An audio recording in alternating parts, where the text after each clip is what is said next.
So we're ready for our main talk. Well, if you have been here over the past couple of months, you'll have followed the story of the executive director, me, who actually made the quote-unquote discovery of the Neanderthal lady. I've always known that the Clovis culture was very big here in Central Texas. I have never understood that. I still don't. Hopefully tonight I might figure something out there. I grew up in the Netherlands, and in Europe, history is a different concept than here. Here we're talking about history and something that happened 100 years ago. Oh my gosh, 100 years! Yeah, that's not history for me. I mean, we're going 1,000, 2,000 years ago or further. The town that I grew up in was called Schagen. And the oldest, let's see, we celebrated our 500th, either a 500th or a 1,000th year anniversary. And that day, someone went actually through the archives and found a map proving that the town was 1,000 years older. So that is the history that I grew up with. And then, well, knowing that that is just Western history, that's our history, because a whole lot of stuff happened before that. So I was aware of the Clovis culture, but then to realize that it's this close, and that one of the oldest grave sites in North America is right in Cedar Park, is stunning. So at that moment we started to dig, and with one of our board members, Dr. Ron Johns, who unfortunately is not able to make it tonight, we reached out to the group that is in charge of doing archaeological research at the Gault site that is right on the border of Williamson County and Bell County in Florence, Texas? Just north of Florence. Just north of Florence. And via, we got introduced to Dr. Wernecke, who was friendly and kind enough to come down and say, yes, I would like to come talk and educate you guys about that stuff. So, without further ado, Dr. Wernecke, thank you so much for being here, and I'm very much looking forward for your talk. Thank you, Jordan. Good evening, and thank you for inviting me here. I have to say, first of all, God, we hate that word, Neanderthal. I'm sorry, it's my boss, the chairman of the Gault School, Mike Collins, who found that, and they thought they'd name it Leanne after Leander. It's a nice thing, and the newspapers started calling it Neanderthal. Everybody we have here in the Americas is Homo sapiens sapiens, so no Neanderthals here. But this will even be old by your standards in Netherlands. Tonight I'm going to speak to you a little bit about your history, the earliest immigrants to this area, perhaps, the earliest peoples in the Americas.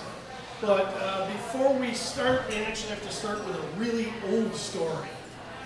First of all, in 1590, less than 100 years after Europeans' first contact with the New World, a Jesuit priest named Jose de Acosta wrote a book about the Americas, the natural and moral history of the Indies.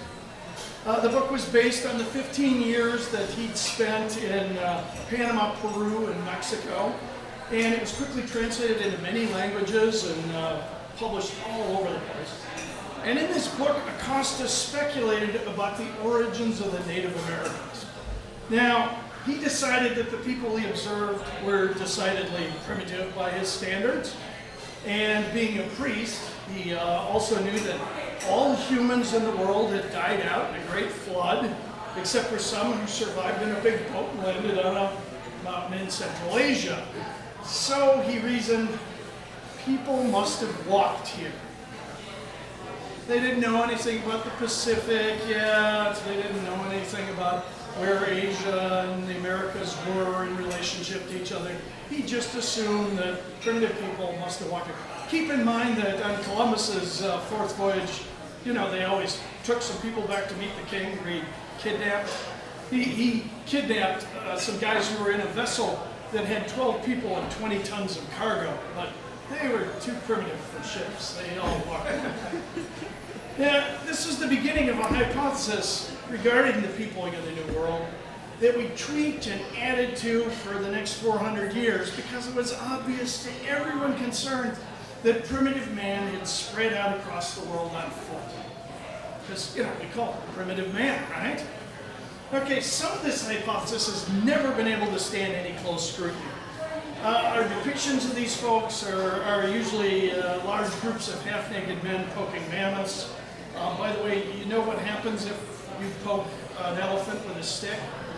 It doesn't stand up and go, oh, please don't, like all the pictures. It goes, look at the mess. Yeah, so we have depictions of that kind of the half-naked noble savage. I mean, this is from a Russian monograph, so of course, he's a big shirtless guy, you know, staring off into the distance.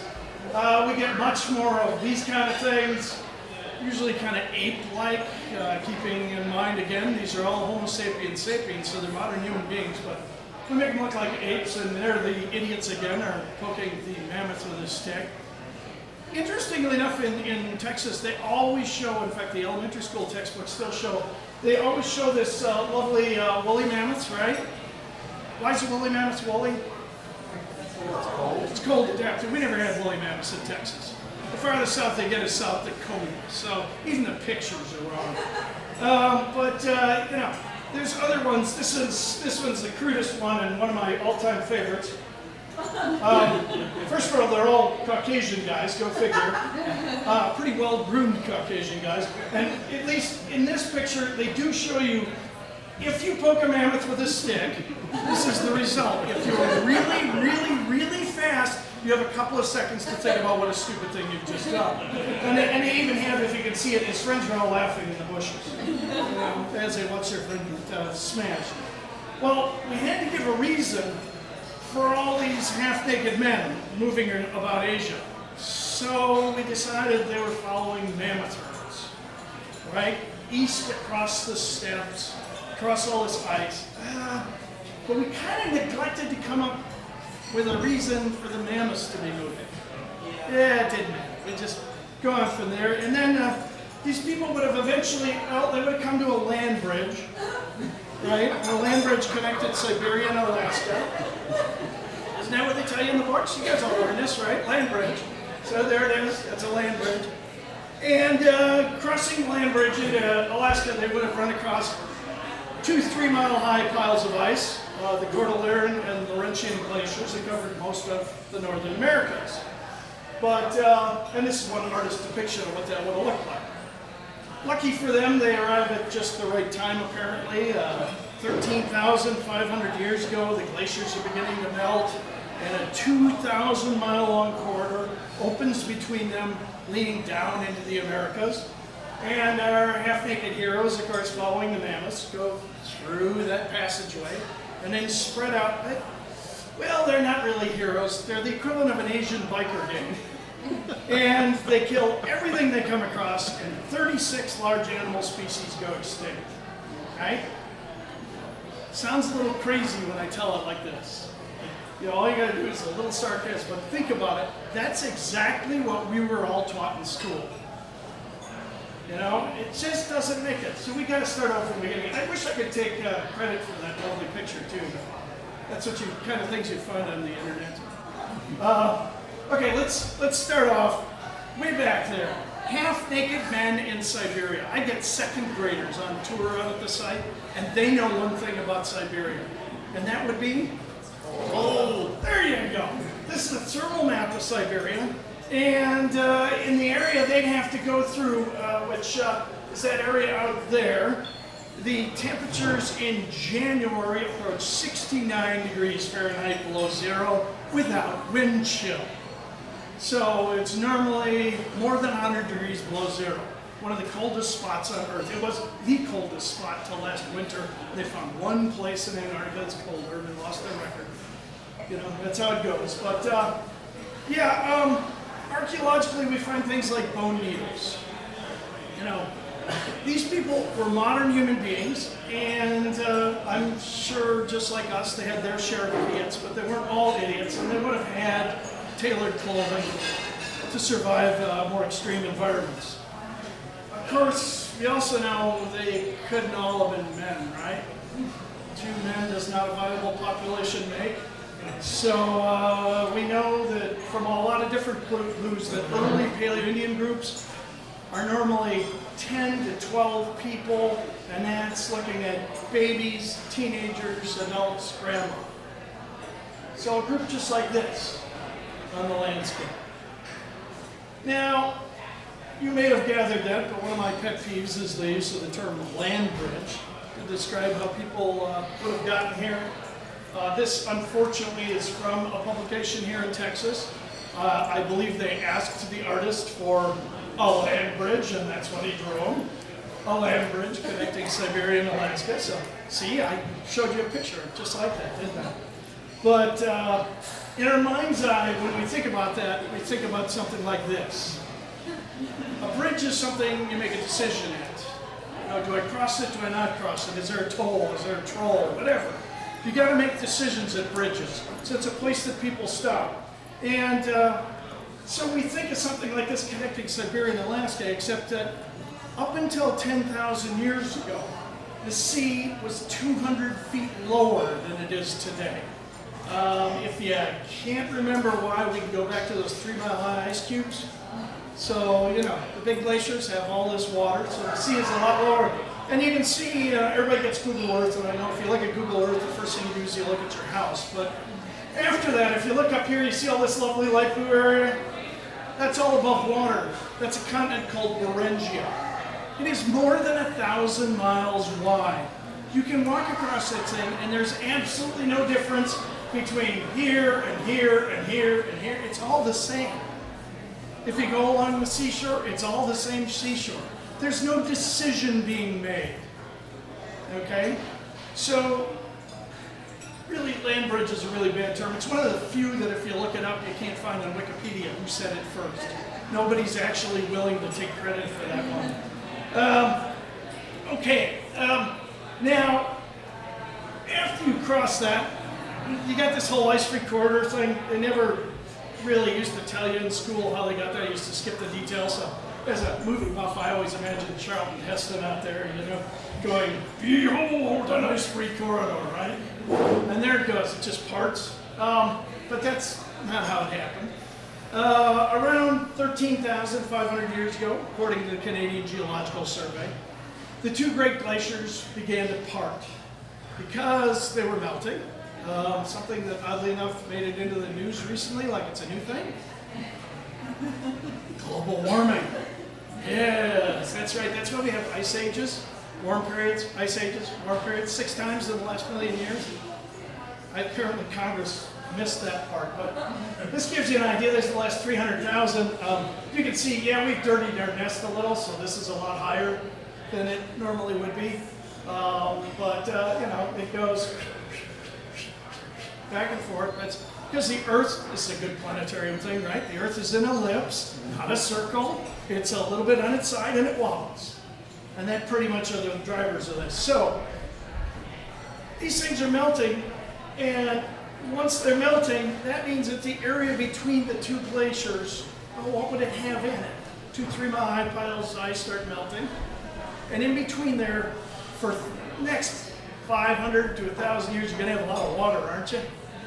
In fact, it's going to be a sub-zero freezing swamp, even when you can get through there. I'm always kind of imagining this guy with a baby on his hip going, "Hey, honey, look, there's a big swamp there and a gap between the ice, let's go that way." And then just watch him get whacked upside the head. I'm not seeing it. It would not have been conducive to people or animals for some time. And then, of course, there's this idea that these early hunters killed off 36 genera of large animals in the Americas, not to mention the smaller critters. We have like 20 species of bats go extinct, but nobody's been suggesting bat snacks. We have only 14 unequivocal mammoth kill sites in North America. That's not very many, but we killed off all the mammoths. There are absolutely none for, well, my friend here, the giant beaver, and that's how big he would have been here in Texas.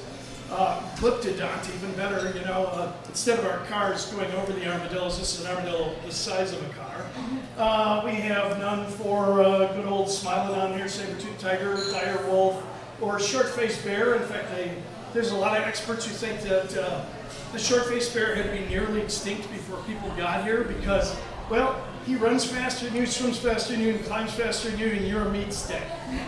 It's quite possibly one of the worst and most ferocious carnivores that ever existed on our continent. But my personal favorite is this guy down here, the Teratorn. See the guy standing in front of him? This is a carnivorous bird, not a scavenger. It kills what it eats, with a 24-foot wingspan.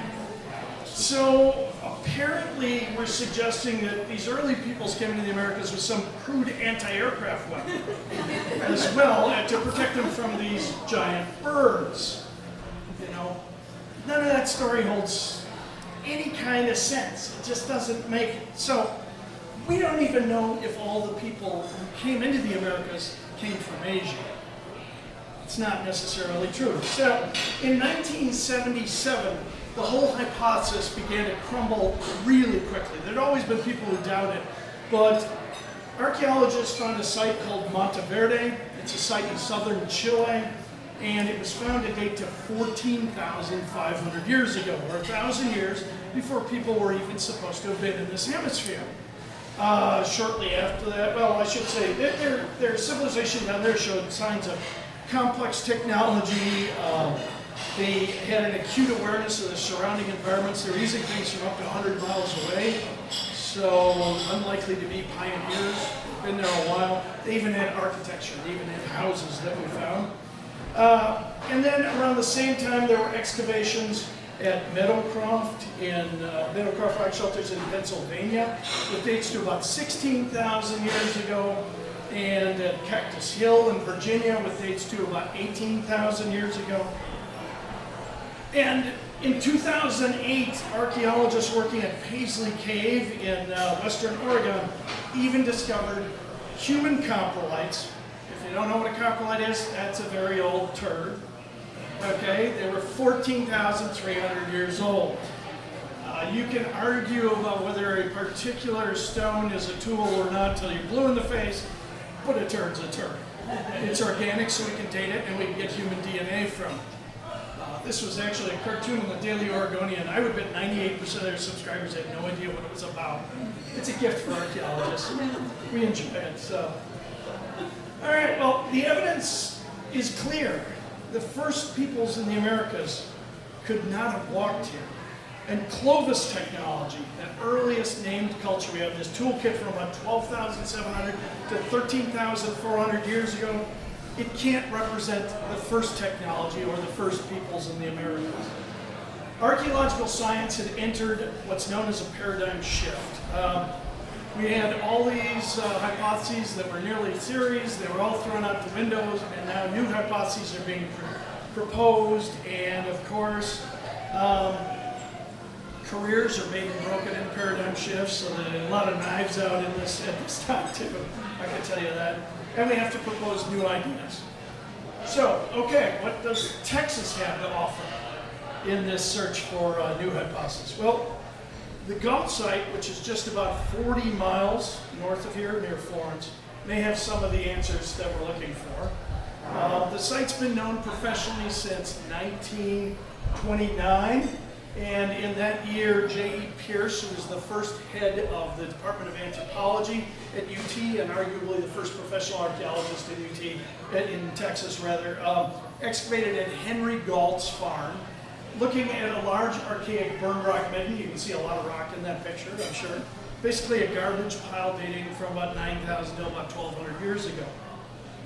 Now, we began working at the site in 1999, and have since excavated approximately 3% of the site with the help of more than 6,000 volunteers from all over the world.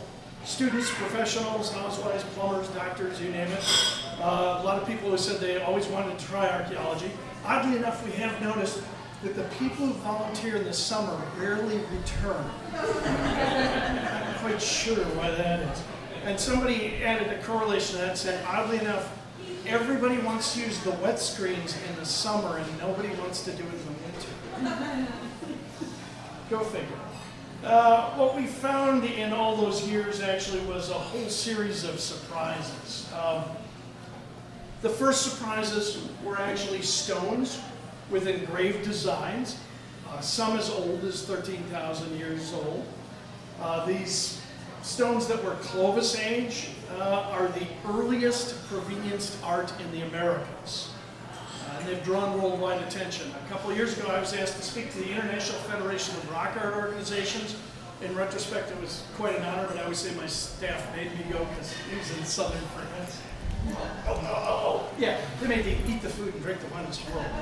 But the French love credentials, so I'd wear a huge placard around my neck all the time that said Clark Wernecke Gault School. I was in a registration line the first day, and a professor from India and a professor from Australia came up to me and said, "Oh my God, you're at Gault? Can you tell us all about it?" That's how exciting it is to those guys. So it was pretty cool thing to find. Stones like these are found on every continent except Antarctica, going back 100,000 years. In fact, all humans share the geometric designs around it. It's actually part of the Cortex organizing software. So, our second surprise was some bone that was deeply buried out there. In fact, it's not much to look at, so I have to give you a little heads up as to where it is. There it is. But it had a lot of importance. Here it is in the lab today. Still in part of its plaster cast, but it's the lower jaw of a juvenile Columbian mammoth. And this mammoth was found surrounded by Clovis age artifacts, including a projectile point, making this a mammoth kill site. Remember, there are only 14 known mammoth kill sites in the Americas, so that makes it pretty important. For anybody who ever sees this stuff in a museum, you can be smarter than all your friends now. You know how this is a mammoth, a Columbian mammoth? Because it looks like he swallowed tennis shoes, right? Because what we have down here are mastodons and mammoths, and mastodons are browsers, so they have little pyramidal teeth. This guy's got the tennis shoes, he's a grazer. So, the site is also incredibly prolific. I recently read a publication about Paleo-Indian in the northeast of North America, and they touted one site as the largest Paleo-Indian site in North America with more than 8,000 artifacts. Well, we've excavated now about 3%, and we have 2.6 million artifacts in the lab. That includes an estimated 65% of all excavated Clovis materials, and the Clovis culture is found from southern Canada to Venezuela and coast to coast. So if you want to learn about that first name technology, Clovis, you have to come to our lab, because we're the only ones with a big toolbox there. So we also have some interesting features at the site that can tell us more about the people that live there. We have a rare Clovis age well. Go figure, the water table out there was dropping one year, drier, hotter year, and somebody was following it down. Kept digging this round hole down, down, down. Doesn't surprise me. We have another interesting feature, the stone floor.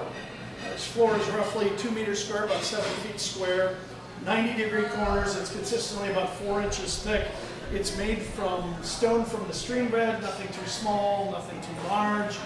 And this floor, which you can really see in this picture much better, is at least 13,000 years old. And the pattern of artifacts and bone around it suggests that it had a structure on top. It has a front and a back. And that makes this the oldest house in North America. The only thing older than it in the Americas is those structures in Monteverde. And actually, I'm waiting for new dating. Maybe we can close, I don't know, we'll see. A lot of competition in our business. Just as intriguing as that might be, here's ours down here that you see. The only thing we can find like it archaeologically anywhere, and here's one where they cleared out around it to really make it stand out, but this one's in southern France. And we find them in the valleys in southern France and northern Spain. They have similar kind of thing. They have limestone and clay in the valleys, and you're getting up off the clay. But what that means, I don't know yet, but it is odd that we don't find these anywhere else. Now, I've been using the word Clovis a lot so far tonight. Clovis is a technological culture. It's about 13,700 to 12,400 years old. Give or take 1,000, depending on who you talk to. And the oldest named culture in the Americas. Now, when we talk about Clovis, it's important to understand that scientists do not believe in a Clovis people. Okay, there is no such thing as Clovis people. We're only looking at one aspect of technology, based primarily lithics, and it'd be like describing the Coke culture, right? Coke bottles and cans can be found all over the world. We can't always read them, but we recognize them right away for what they are. And unfortunately, Coke is also drunk by lots of other species.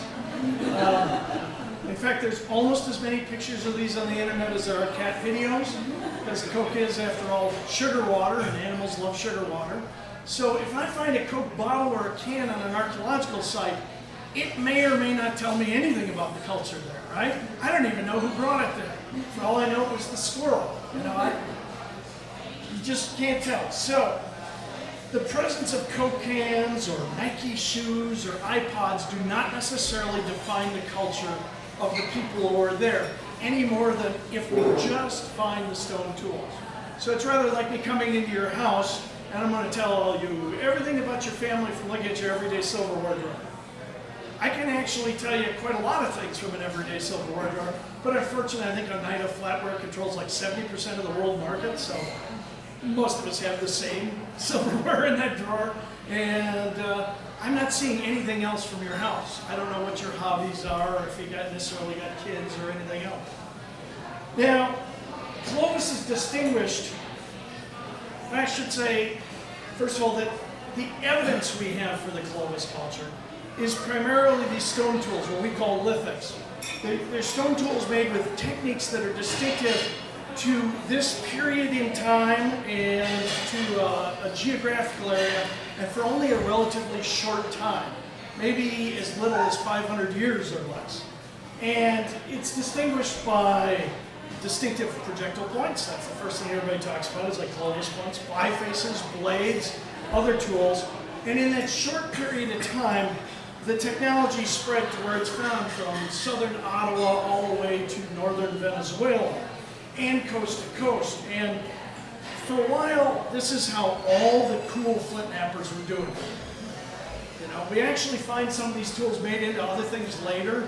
One of our favorites in the lab that we always joke about is a Clovis projectile points that about 6,000 years ago somebody made into a drill. And we can just picture this guy walking along, seeing that on the ground. Now, you would have known it was a projectile point.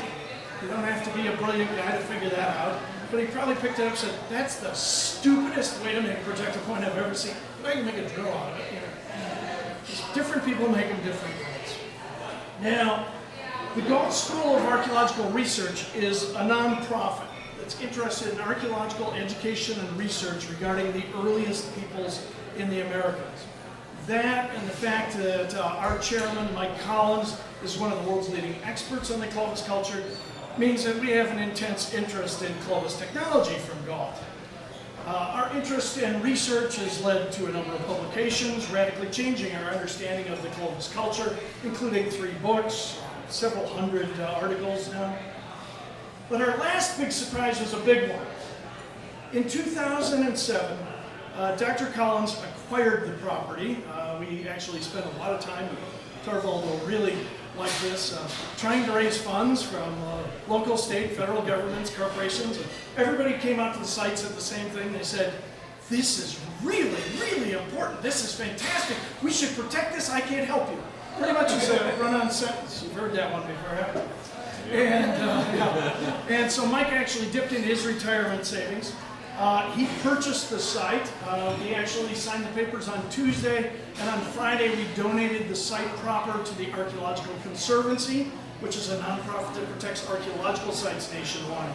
The Gault School maintains and protects the site, and we actually own land around it.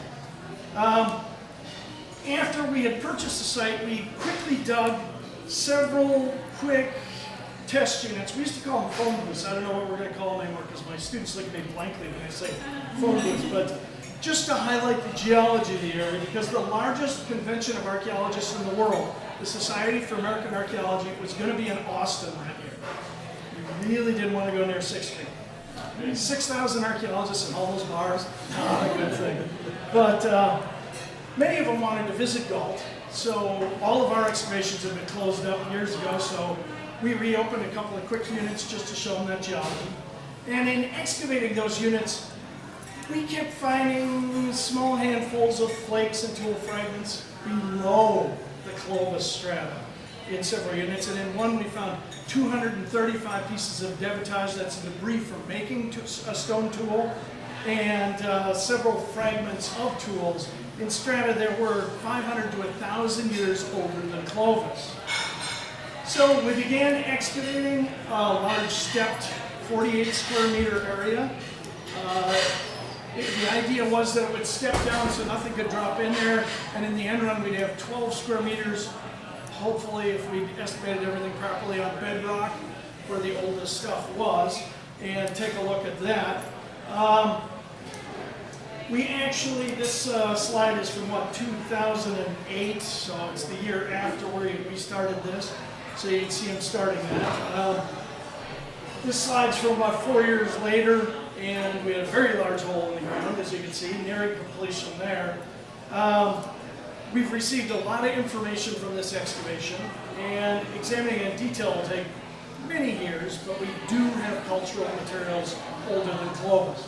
In June of 2013, we finally finished this excavation.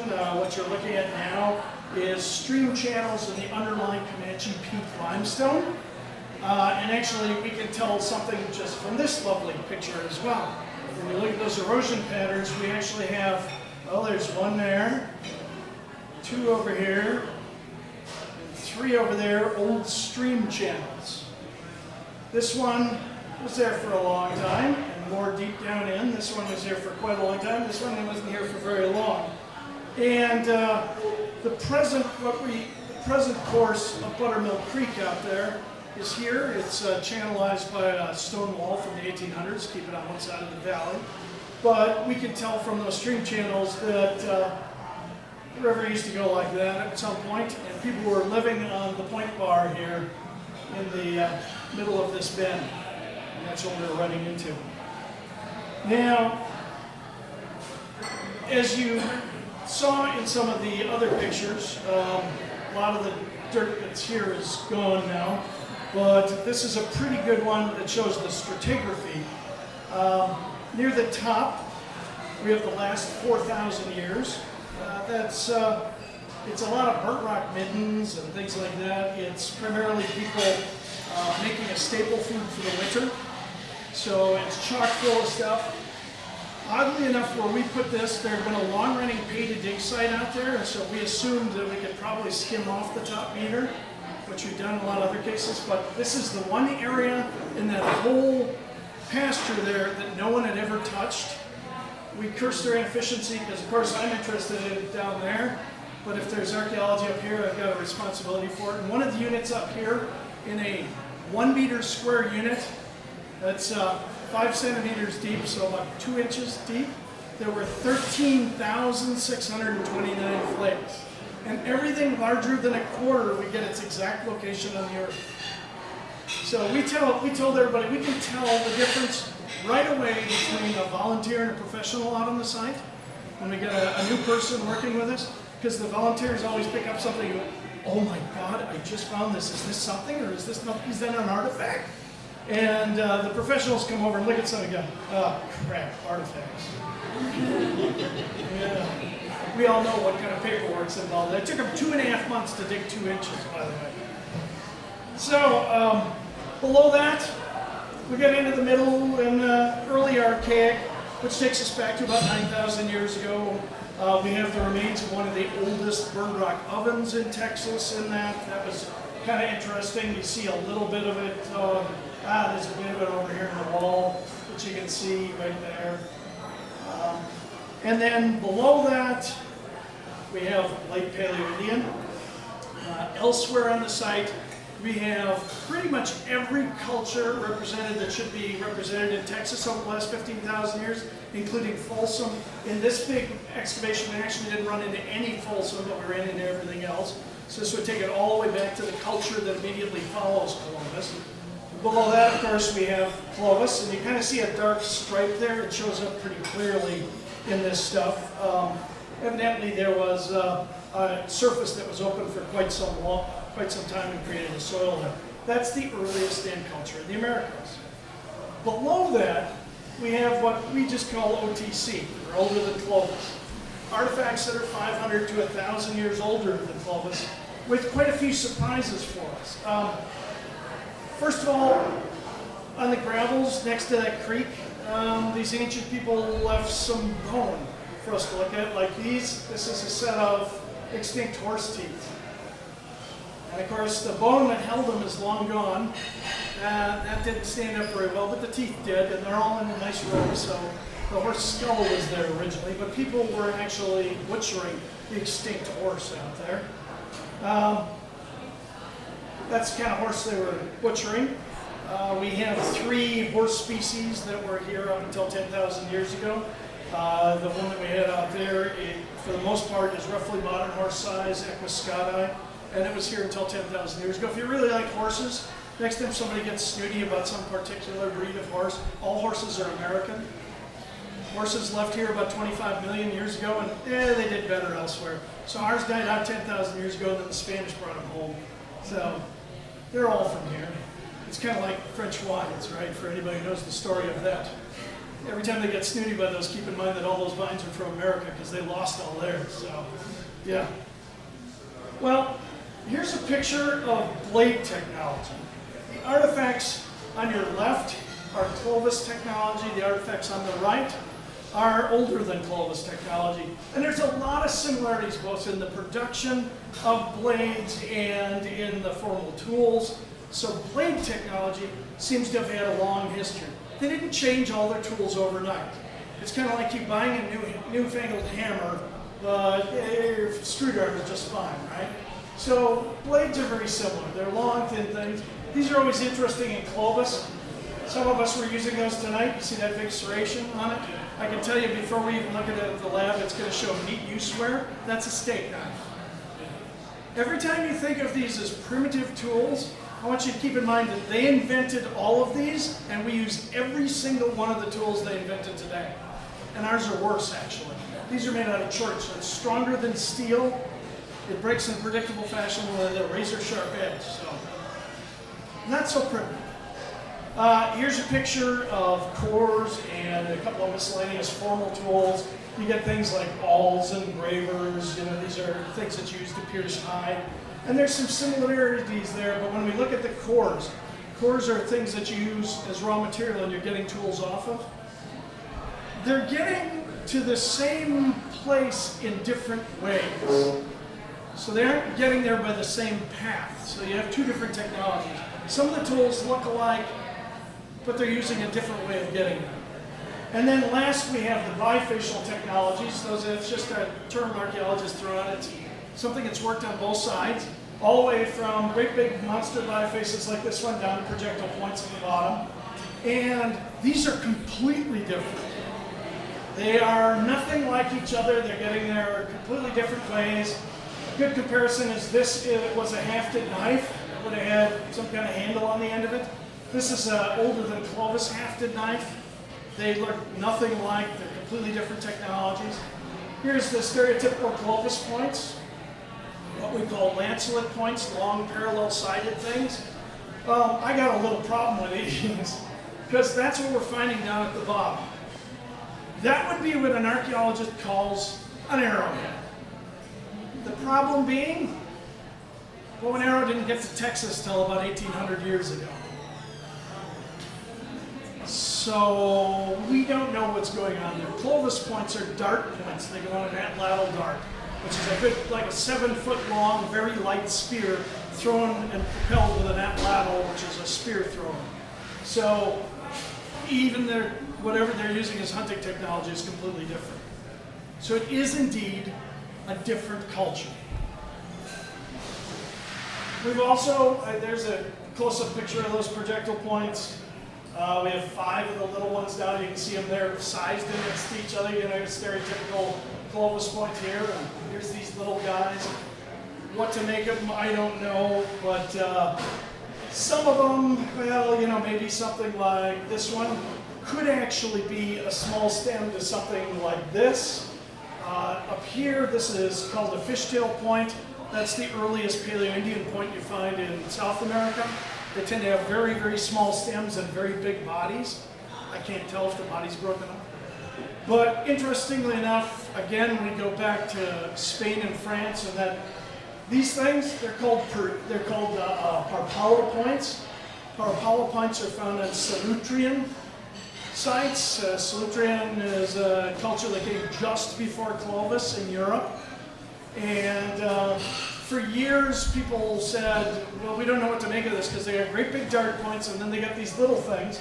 Somebody suggested they were arrow points. He got so roundly abused by his colleagues that no one's ever mentioned it since.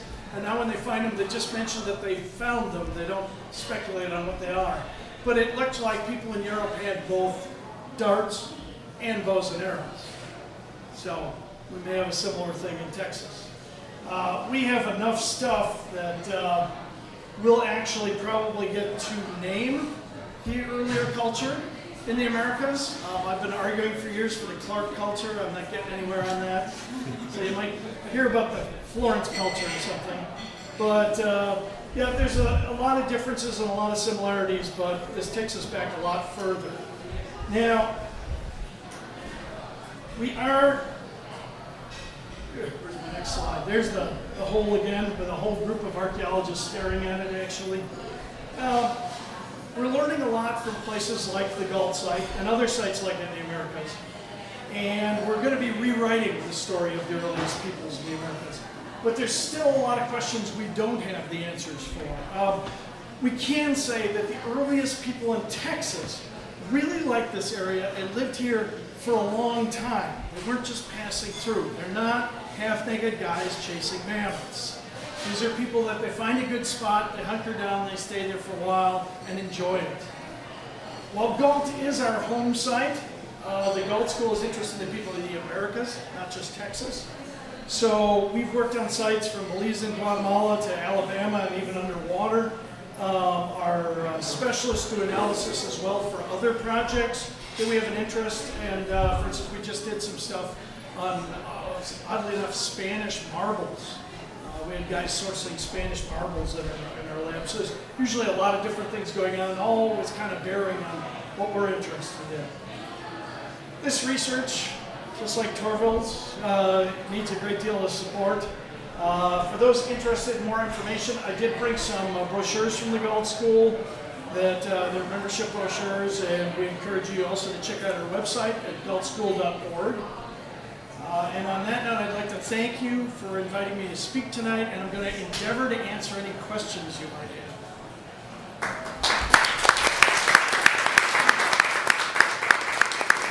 42 minutes.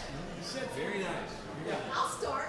Go ahead. I'm an archer, Okay. and the bow that I shoot with is a modern replica technology of a home guard bow, which was a bow that was found in a bog to date approximately 8,000 years. Yep. So, It's good lithics from that side. well, I'm sure. Including in stones. But so since so much has changed, so many paradigm shifts about what we knew and what we didn't know, how likely is it that you're going to find that maybe they did have bow and arrow technology pre-Clovis? Yeah. How likely is it we're going to find bow and arrow technology? Well, one of the things they say a lot in archaeology is extraordinary claims demand extraordinary proof. So 5 projectile points doesn't quite do it. We're going to be talking about them. We're going to be talking about they do show high velocity impact damage. So they're moving very fast and they're too small to be dart points, which greatly suggests bow and arrow. But we need to find other sites with the same thing. One of the things we're really hampered on when we're looking at this earliest stuff, unlike historic sites or lovely bog sites, we get no organic preservation. You know, even at Gault, we lose even all the bone about 8,000 years ago, and we don't get it again until about 13,000 years ago.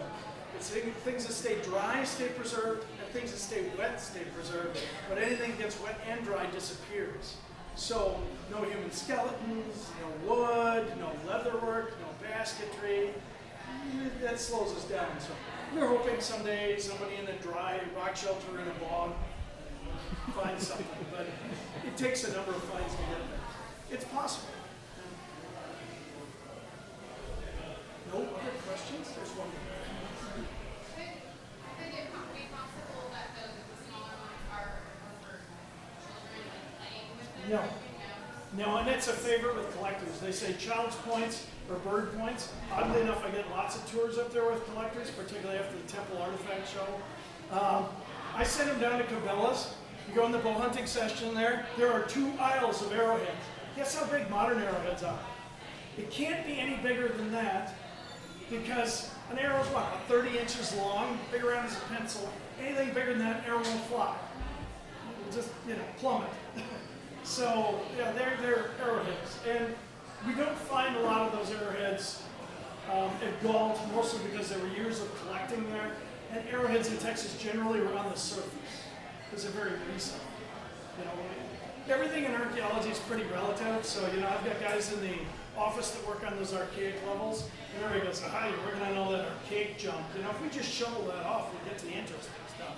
And you kind of watch them twitch. The elderly Clovis guys all go up to Mike and my boss and say, yeah, if we just shovel that Clovis off, we get to the neat stuff.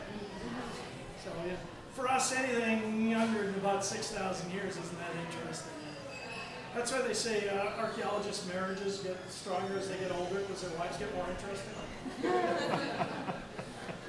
So this suggests that the site may be contiguously inhabited for 15,000 years? Yeah, it was pretty much, we have representative layers with every culture that you should find in Central Texas for the last 15,000 years. All the way across the board, not one is missing. That's kind of rare. We have a rare opportunity in that valley, we're right at the head of the valley, and the valley's nearly flat there. Whereas all the valleys nearby, the 2 to the north and the 1 to the south of it that I've surveyed, all have a good slope. So those all get what we call scouring events. You get that big storm, the water comes through, it takes everything out of that valley and washes it downstream. At Gault, it deposits more stuff than it takes away. So at Gault, it's been building up, everywhere else it's been washing out. So there's probably other spots, but we got to really work to find them. How unique is the Gault site? How many other sites are there likely to be that would have had that continuous occupation? If my funders were here, I'd say none. There's no chance that there's any other sites. It's unique. Paleo-Indian sites are very hard to find. To find a Paleo-Indian site that's of interest to us, it has to be what's called a sealed context. So it's got to be buried. It's got to have lots of stuff above it, so there's no chance anything got mixed or anything else.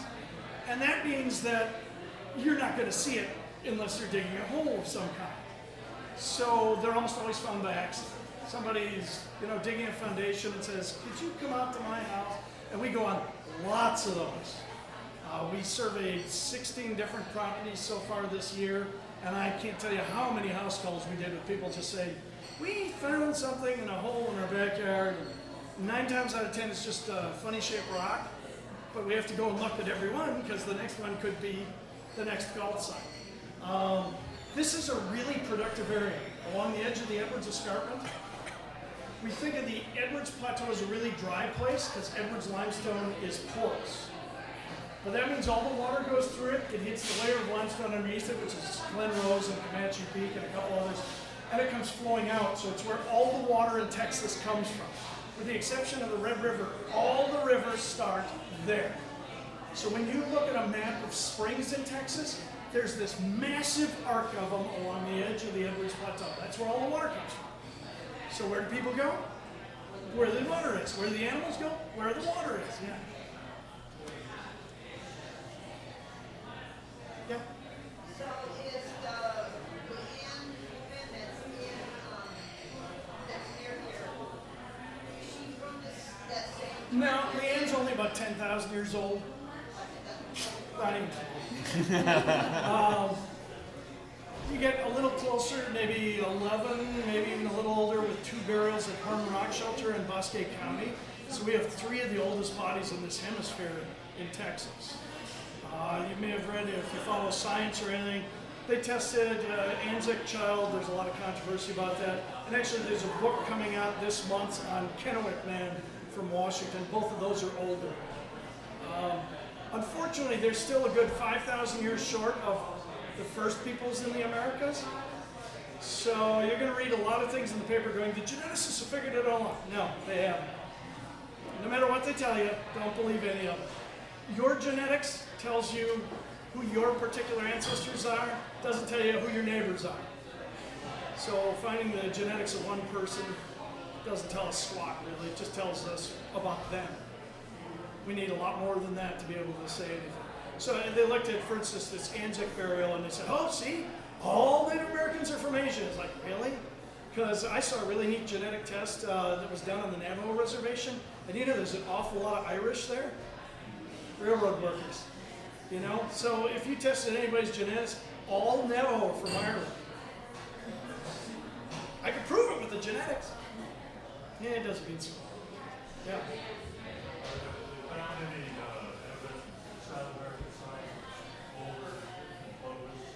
Well, we have Monteverde, which is in Chile. There's a number of fairly controversial ones in Brazil, mostly because we really don't have great context. We have dates, we have what look like tools, we never get them together. You know, the dates from over there and the tools from over there and things like that.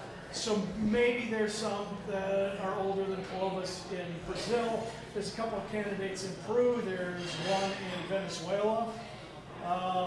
A lot of these sites were found really early, and unfortunately they didn't have radiocarbon dating, and people went in and just dug up everything willy-nilly. So we're trying to re-excavate in places where we can, where it doesn't look like it's disturbed, get new dates, things like that, see if we can test some. I have a project that's starting next year in Bahia, Brazil, where you have a freshwater lake within a mile of the ocean. And the ocean's got less than a mile of continental shelf, so that means there was a 2-mile wide isthmus between the ocean and a freshwater lake. If people are traveling down the coast, they had to come through there. So that's the area we're looking for. It's worth a shot. We do a lot of prospecting. Yeah, like planetariums, it's really hard to get money for too. Oddly enough, if you can get money for archaeology, it's easier to get it for field work because everybody thinks that's romantic, you know, Indiana Jones. And for every day in the field, we have at least 40 days in the lab. And it's near impossible to get anybody to pay for lab analysis or curation or publication. You talked about so many animal species becoming extinct. What's your take on that? Since they've been evolving. Well, we're seeing more and more. First of all, the entire world's changing, right? Because those glaciers are receding, so the environment of the whole world is changing. And with that, there's a lot of big changes. For instance, in the Great Plains, we see the plant species there go from one regime to another relatively quickly. And the regime that was there, these different kinds of plants that were there, were really good for pretty much all animals that like plants. And they were replaced by things that were really only good for ruminants, so multiple stomachs. So let's see, what ruminant did we have on the Great Plains? We have the buffalo, right? Bison. And oddly enough, bison go from being present on the landscape to 10 million plus herds. But all the other animals that were sharing that space with them go extinct. The horses, the mammoths, you know, things like that. There's quite a possibility that along with that, when species weaken, they're more prone to disease. There's a big study that came out last week about mammoths in Europe, and they looked at something like 200,000 mammoth bones and find that there's a lot of disease and mineral deficiencies in the ones that were right there around the Pleistocene Holocene changeover. So it looks like a lot of animals died of disease and starvation and driven out of their old habitats. People now and then probably poked here and there at a thing, but the idea that we made any of them extinct, there weren't enough people to do it. You know, the modern elephant isn't extinct, and we're much more efficient at it now.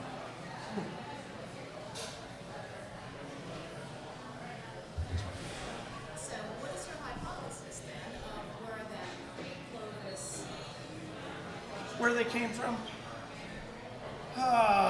Well, two of my associates wrote a book about 2 years ago called Across Atlantic Ice, looking at that Solutrean culture in France and Spain.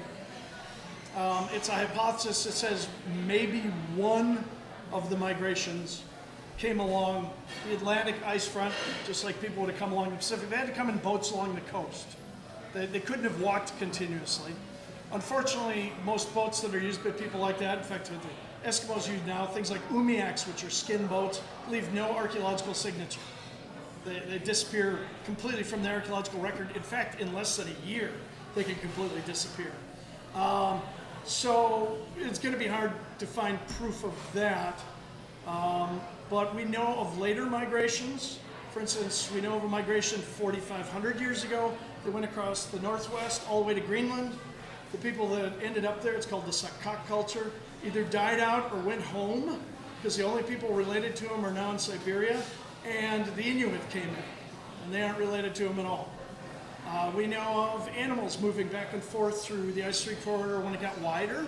Don't tell the Canadians, because they use it as a symbol for everything, but the moose is Chinese. We also know that people were going the other way. It's not a one-way street, because the fluted point, like the Clovis point, went back to Siberia 12,000 years ago going the other direction. So first of all, it's not one way, and it's not an either-or thing, which unfortunately the newspapers and magazines have been kind of promoting that and saying, aha, they found Asian DNA, therefore, the Sludry guys are all crazy. And then these guys look at something and go, all those Asian guys. It's not an either-or thing. We don't know enough about ancient genetics. When the Spanish got here, 85% of the New World population died within less than 100 years. That's as many as 40 million people. That's a lot of missing DNA. So testing modern Native Americans only tells you where their ancestors came from, not necessarily everybody that was here before Europeans got here. Yeah. Do you think there is a correlation with like the Embarrassment with the ancient Native American culture that has a burial mounds? No, that's much later. That's The later. burial mounds and so on, yeah, that's recent stuff. You know, Adena, Hopewell, mound builders. I grew up in Wisconsin. We were surrounded by more effigy mounds than anywhere else in the United States, and I didn't even notice them until I was about 20. And I was like, hey, there's effigy mounds. Recent stuff. Yeah, that's very recent. Any other questions? No, nothing you've ever wanted to ask an archaeologist that isn't about Clovis? Always give you a chance. All right, well, I'll hang around if anybody's got questions and are embarrassed to say so. Well, thank you so much for coming on and educating us. There's a free postcard, too. Oh yeah, and please, if you can grab the stuff. A lovely postcard of Florence, Texas that says, so nice people have lived there for 15,000 years. And you can visit the Gault site, right? Yes, you can. We have tours every month that are organized by the Bell County and Williamson Museum, alternating. Next one's, I think, Bell County Museum, but I have to check. And they consolidate tours for us. Yeah, let's see, where are we? September. Oh yeah, actually, no, Williamson Museum this weekend, on the 13th. And then there's one in October that's Bell County Museum. And then any group of 10 or more we'll schedule a tour for, provided it fits in the schedule. We do a lot of school tours and things like that. School tours, if anybody knows of a school who wants to bring kids, are free. We do charge for the adult tours. Yeah, that's what you said you did only 3%. Why do you stop there? Archaeologists never dig more than 10% of a site unless it's in danger. The stuff that I'm using today, 30 years ago when I started doing this, was considered, Buck Rogers stuff. It was science fiction. My standard dating technique is called optically stimulated luminescence. It looks at tiny grains in the soil of quartz and feldspar and tells you when they last saw the sun. If somebody had told me that 30 years ago, I would have said, yeah, how many beers did you drink? So right now, there's a geek in a garage somewhere building a new black box that'll tell us something completely different, and you can't do archaeology over. So we have to leave intact archaeological stuff for people in the future. So if TxDOT's going to bulldoze through it, we'll do 98%. We'll do everything we can given the time and get all the information before it's lost. But if it's protected, We just do a little bit. Also keep in mind, 2.6 million, if you didn't hear that. I started that whole, well, we started in 1999. We have still not processed all the artifacts. A third of the artifacts from that deep hole that started in 2007 aren't done yet, and we're trying to process them, analyze, and write a book simultaneously. So, yeah, it's a big job. At some point, you have to just draw a line and say, that's it, we can't handle anymore. Just, well, just to curate the artifacts, the 2.6 million artifacts, is going to cost about $500,000. They have to go to a curation depository. It's a state archaeological landmark, so they're held in trust for the state of Texas, for you. And they will go to a repository, and somebody's got to take care of those forever. It's like buying a grave plot, so it costs a lot of money. $300 a box about that size. So, yeah. Try selling the romance of that one next time. You know, I could sell a dome, no problem. Say, how about you want to pay for this rock, you know, this box of rock on a shelf? I would buy. You'd buy. I have a mug for you. All right. Don't lose that. And Don't lose that. I won't. And in 10,000 years, someone will dig it up and will say something about it. Now, this would be interesting to lose and to have dug up in 10,000 years. That's a green laser pointer. Next time you're in the dark side, please use it. Point at the stars. Think of us. Thank you. I will indeed. Thank you. Thank you for coming.